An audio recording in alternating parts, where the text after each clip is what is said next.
الموضوع اخطر مما اي حد يتصور.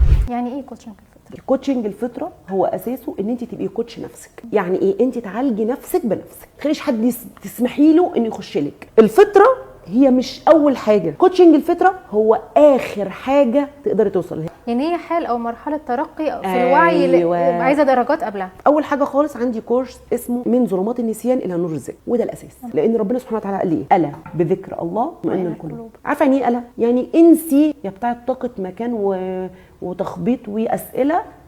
ذكر ربنا سبحانه وتعالى هو الاصل. طب يعني ايه ذكر ربنا؟ انا بقى في الكورس ده موضحه انواع الذكر. انا قبل الكورسات خالص عامله محتوى على اليوتيوب، ابني بيت سعيد، الفيزياء الكونيه علاقتها بالصلاه، كورس التزكيه كله، نفس مطمئنه، القناه مليانه. لو انت اشتغلتي على نفسك في ده اقسم بربي والله لازم هيبقى معاكي الفلوس اللي تقدري تشتري بيها كورس وتقدري تشتغلي على نفسك وتحققي نجاحات كتير. بعد كده بنشتغل على ايه؟ بشتغل على الافكار. بيجي كورس بعديه اسمه عين اليقين. عين اليقين بيشتغل على الافكار. انا بعد كده بشتغل على المشاعر. هنيجي بعد كده كورس ايه؟ نعمل علاقات. بس انت ماشيه بتسلسل حقيقي. اول ما ايوه، غيري الاول علاقه مع نفسك بذكرك، بتطمئني قلبك، لازم تغير افكارك وظنونك ومعتقداتك، بعد كده تخشي على طول على العلاقه مع اللي حواليك. انت جاهزه بقى دلوقتي للتعامل مع الاخرين، عرفتي تتعاملي مع نفسك وتفهميها بس كده.